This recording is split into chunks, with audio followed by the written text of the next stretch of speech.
How many of you have noticed that communicating with millennials or younger generations can be a little different, right? They don't get real excited when the phone rings. Usually, they would much rather you would just text them. In fact, I heard one of them say recently that she thinks it's rude when people call her. She works in a call center at Fidelity, so that might not work so well for them. But yeah, communication is completely different. About 3 years ago, I was asked to start doing these leadership classes for an organization, and I said, yeah, I was excited. And they said, and at least half of the people attending are going to be young emerging leaders. They're going to be millennials. And I said, oh, I love that. That's so exciting. I can't wait. So I did my usual thing where I send out email messages and I tell them, we're going to be reading this, we're going to be talking about that, we're going to be meeting at this time. Here's a couple of attachments you might find to be helpful. Days went by, no response. A few of the boomers and the Gen Xers responded and said, yeah, we're excited, we're going to be there.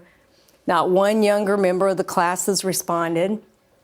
I got there, they were all there, they were excited. I said, did you get my email? They said, no. I said, well, I'm going to send things out email. And they said, okay, we'd really rather have a text, but if you have to, that's fine. Sometimes 3 weeks would go by and I'd have no response from them over any of the emails I sent. So I called my favorite consultants on the topic, my two children, Kiefer and Chloe, and my son said, he's the older one, he said, Mom, that's just how millennials are. You just have to accept this. This is how they function. This is the way they communicate. That was a good reminder. And I thought back to what my mentor, John Maxwell, oftentimes says, and that is that communication and connecting with people is always about them, not about me.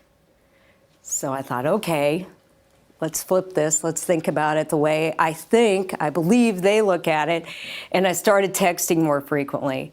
Of course, you know you can't attach things as easily to text messages. So for those of us who like to do that, that's a problem.